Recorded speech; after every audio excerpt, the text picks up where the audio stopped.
आप सभी का स्टडी पॉइंट में एक बार फिर से बहुत बहुत स्वागत है। पिछले वीडियोस में हम लोग क्लास 12 फिजिक्स का इलेक्ट्रोस्टैटिक चैप्टर यानी स्थिर वैद्युत की पढ़ रहे थे, जिसमें हम लोगों ने द्विध्रुव के कारण वैद्युत क्षेत्र की तीव्रता निकालना सीखा था।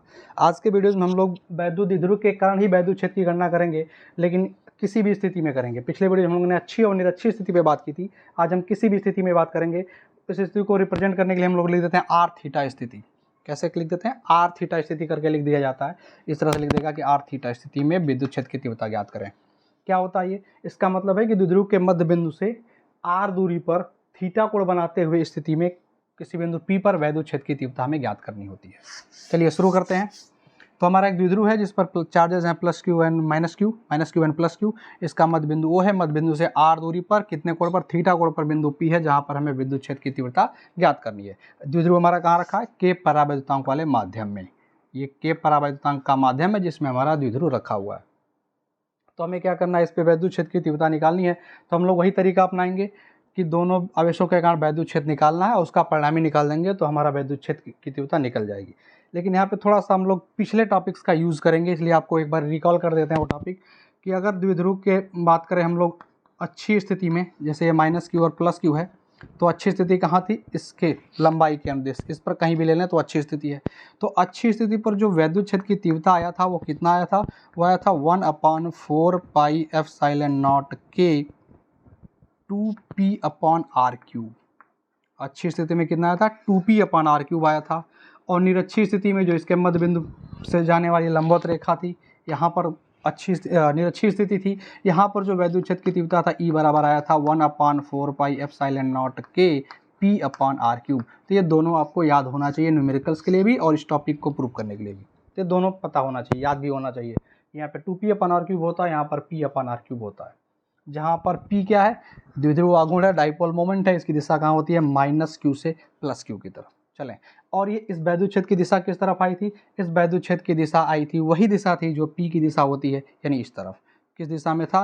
P की दिशा में ही था वैद्युत क्षेत्र। और यहाँ पर जो था वो P के विपरीत दिशा में था, यानी कि इस तरफ था। द्विध्रुव आघूर्ण यहाँ इस तरफ है -q से +q, और जो वैद्युत क्षेत्र था वो इधर था, विपरीत दिशा में। तो इस दोनों को साइन के साथ, चिन्ह के साथ, मतलब दिशा के साथ हमें याद होना चाहिए। तो चलिए अब इस टॉपिक को प्रूव करते हैं, यानी हम आर थीटा स्थिति में वैद्युत क्षेत्र की तीव्रता निकालते हैं। इन्हीं सूत्रों का प्रयोग करना पड़ेगा। चलिए इसके लिए क्या करेंगे हम लोग? अगर हम इस देखें, इस द्विध्रुव का डाइपोल मोमेंट, द्विध्रुव आघूर्ण कहाँ होगा? इधर होगा, -q से +q की तरफ। कितना होगा? p। अब इस p के देखें हम, एक सदिश राशि है p, द्विध्रुव आघूर्ण क्या है? एक वेक्टर क्वांटिटी है। तो इसको हम लोग कंपोनेंट में तोड़ सकते हैं, इसके अवयवों में तोड़ेंगे, कंपोनेंट में, दो घटक में। तो एक घटक हमारा ये p इस तरफ था, एक घटक हमारा इस तरफ हो जाएगा, क्योंकि यहाँ पे कोण हमें पता है ये। और जब ये कोण पता है तो इस वाले घटक को बोलेंगे p cos थीटा। इस तरफ द्विध्रुव आघूर्ण कितना हो जाएगा? p cos थीटा हो जाएगा, p cos थीटा। और दूसरा वाला कहाँ ले सकते हैं? यहाँ ले लेंगे, इसके लंबवत इस तरफ, सॉरी, इस वाले घटक के लंबवत ऐसे। ये क्या होगा? p sin theta. जो कोण, संलग्न कोण जो पता होता है वो cos थीटा होता है, दूसरे वाले को क्या बोल देते हैं? sin theta. तो ये वाला घटक हो जाएगा p sin थीटा। तो इस द्विध्रुव आघूर्ण के दो घटक हो गए, एक इस तरफ और एक इस तरफ। ठीक है, चलें अब इन दोनों के लिए, घटकों के लिए P की स्थिति को समझने की कोशिश करें कि ये P किस स्थिति में है। अगर इस वाले घटक को देख रहे हैं, P cos थीटा इधर ही है, तो ये अच्छी स्थिति वाले की तरह से हो गया। जैसे हमारा द्विध्रुव था, -q इधर था, +q, बिंदु यहाँ पर था P, द्विध्रुव आघूर्ण की दिशा इसी तरफ थी, और ये इसी P को मिलाने वाली रेखा इसी तरफ था। ये तो इसी तरह का कुछ स्थिति था, वही स्थिति यहाँ भी दिख रही है। P cos थीटा इधर ही है, बिंदु P की तरफ ही है, यानी हम कह सकते हैं P cos थीटा के लिए जो बिंदु P है वो अच्छी स्थिति में है। और जब P sin थीटा को ध्यान दें, P sin थीटा पे देखेंगे तो P sin थीटा इधर है और बिंदु P उसके लंबवत गया है। इसका मतलब P sin थीटा के लिए किस स्थिति में है? निरक्षी स्थिति में है। तो P cos थीटा के लिए अच्छी स्थिति से निकाल देंगे, P sin थीटा के लिए निरक्षी स्थिति से निकाल देंगे, फिर दोनों का परिणामी ले लेंगे। ठीक है, चलिए तो अब P cos थीटा के लिए अगर अच्छी स्थिति है, तो अच्छी स्थिति में जो द्विध्रुव आघूर्ण आया, जो वैद्युत क्षेत्र था वो किस दिशा में था? P के दिशा में ही था। जिस तरफ P था उसी दिशा में वैद्युत क्षेत्र भी था, अच्छी स्थिति में। तो अगर P cos थीटा के लिए P अच्छी स्थिति में है, तो P cos थीटा की वजह से जो वैद्युत क्षेत्र उत्पन्न होगा वो इस दिशा में होगा। इसको मान लेते हैं E1। क्या मान लिया इसको? E1, P cos थीटा की वजह से है ये।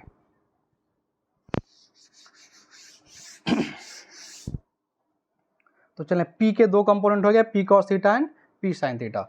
पी कॉस थीटा के लिए पी हमारा अच्छी स्थिति में है, तो पी कॉस थीटा के कारण जो पी पर वैद्युत क्षेत्र की तीव्रता आएगी E1 आएगा हमारा।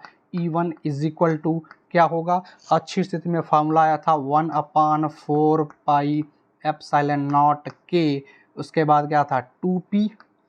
p यहाँ पे था डाइपोल मोमेंट, यहाँ पर डाइपोल मोमेंट p ना होकर के क्या है p cos थीटा है।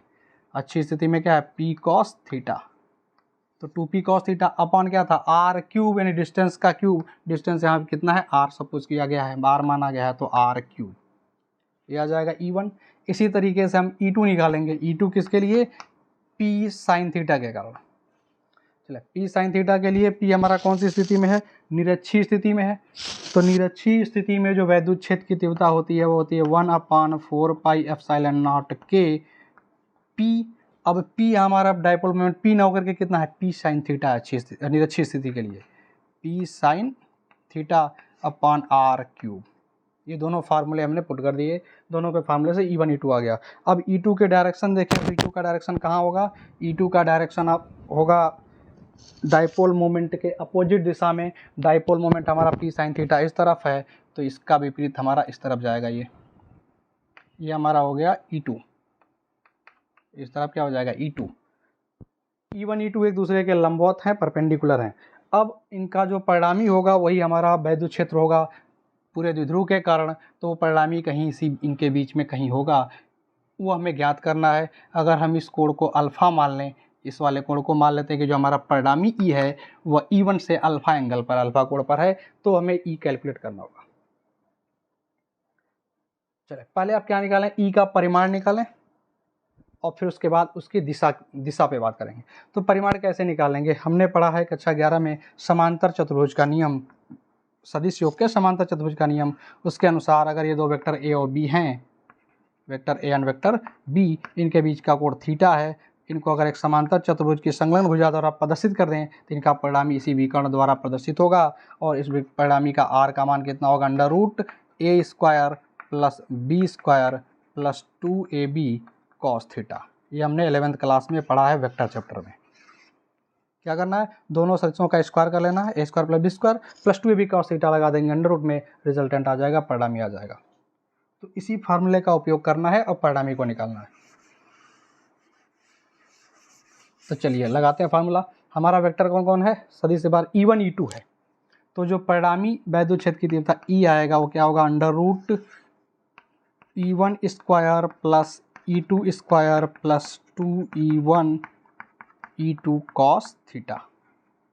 ये होगा, थीटा यहाँ पर कितना है, दोनों सदिशों के बीच का कोण कितना है, एंगल 90 डिग्री है, तो cos 90 रख देते हैं डायरेक्ट।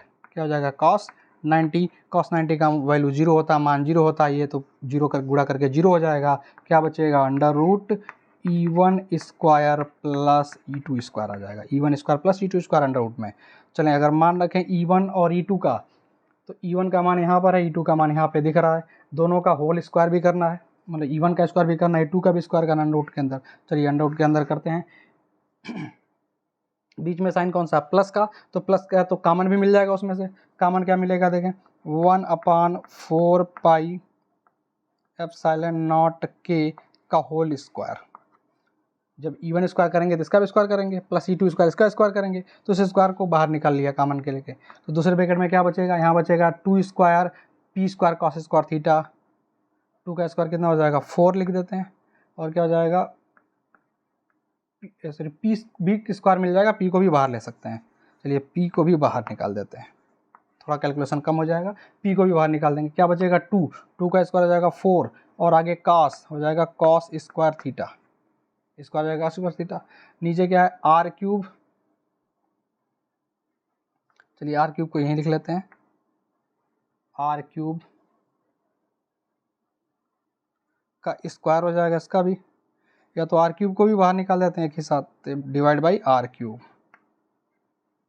r³ को भी क्या कर लिया, बाहर कर लिया।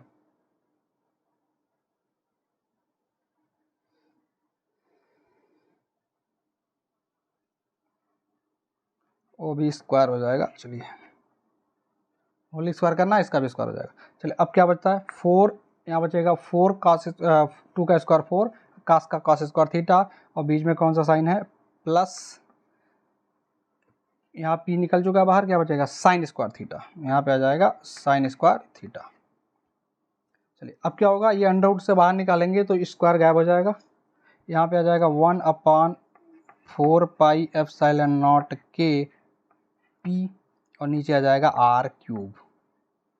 स्क्वायर था, स्क्वायर गायब हो जाएगा, अंडर रूट से बाहर आते ही आर क्यूब बचेगा, तो अपन आर क्यूब ब्रैकेट में आ जाएगा। इस दूसरे वाले में तो आ जाएगा 4 cos square theta plus sine square theta, और ये अंडर रूट इसका रहेगा अभी, ये अंडर रूट के, इसको अंडर रूट के अंदर ही रख रहे हैं अभी। अब यहाँ पे थोड़ा सा और सॉल्व कर सकते हैं, कॉस स्क्वायर को साइन स्क्वायर में या फिर साइन स्क्वायर को कॉस स्क्वायर में बदला जा सकता है। इसके लिए फार्मूला क्या हम जानते हैं, sine square theta plus cos square theta is equal to 1 होता है। तो हम चाहे तो साइन स्क्वायर का मान निकालेंगे तो 1 माइनस कॉस स्क्वायर हो जाएगा। साइन स्क्वायर की जगह पे क्या लिख सकते हैं 1 माइनस कॉस स्क्वायर, तो साइन स्क्वायर की जगह पे 1 माइनस कॉस स्क्वायर रख दें, क्या आ जाएगा 1/4 पाई एप्सिलॉन नॉट के P upon R cube under root में 4 cos square theta plus sine square की जगह पे क्या रख देंगे 1 माइनस कॉस स्क्वायर थीटा, ये रख दिया।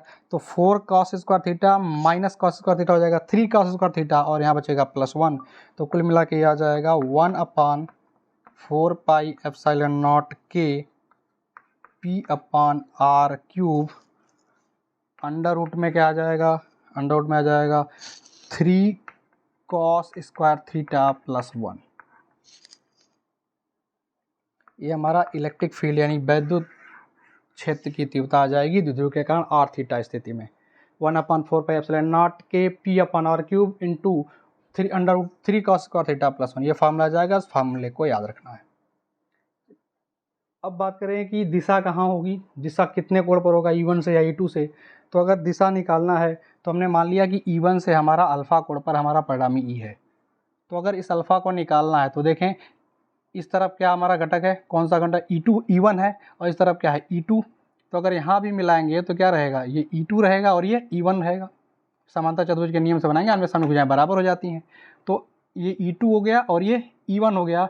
इस समकोण त्रिभुज एक बन रहा है, इसमें अगर समकोण त्रिभुज में हम tan का संबंध लें, tan अल्फा बराबर होता है लंब बटे आधार, तो ये लंब या आधार है, और जबकि ये लंब हमारा दिख रहा है E2 का काम करेगा और आधार E1 है, तो tan अल्फा बराबर लंब बटे आधार E2 बटे E1। तो यहाँ से हमें मिल रहा है tan अल्फा बराबर, लिख लेंगे कि यदि परिणामी E1 से अल्फा कोण पर हो, परिणामी E1 से कितना कोण बना रहा हो, अल्फा कोण बना रहा हो, तो tan अल्फा बराबर क्या हो जा रहा है E2 अपॉन E1, E2 बटे E1। तो यहाँ से इसको सॉल्व कर लें, tan अल्फा बराबर E2 का मान क्या रखेंगे, E2 ये है, E1 का मान ये है, तो जब E2 बटे E1 करेंगे तो 1/4 पाई एप्सिलॉन नॉट के कैंसिल हो जाएगा पूरा, P से P कैंसिल हो जाएगा, आर क्यूब से आर क्यूब कैंसिल हो जाएगा, ऊपर रहेगा साइन थीटा, नीचे बचेगा कॉस थीटा, वो भी 2, तो साइन थीटा अपन 2 कॉस थीटा, साइन थीटा अपन 2 कॉस थीटा आ जाएगा, तो हो जाएगा sine theta upon 2 cos theta, क्योंकि 2 रहेगा इसका, तो sine theta upon 2 cos theta. चलो यहाँ से हमें मिल जाएगा tan अल्फा बराबर sine theta upon cos theta होता है tan थीटा, तो हो जाएगा 1/2 tan थीटा। यानी इस फार्मूले की हेल्प से हम अल्फ़ा भी कैलकुलेट कर लेंगे, यानी हमारा पता चल जाएगा कि परिणामी E1 से कितने कोण पर है। तो इस तरह से हम वैद्युत क्षेत्र की तीव्रता निकालते हैं किसी भी स्थिति में। तो इस वीडियो में इतना ही, मिलते हैं नेक्स्ट वीडियो में नए टॉपिक के साथ।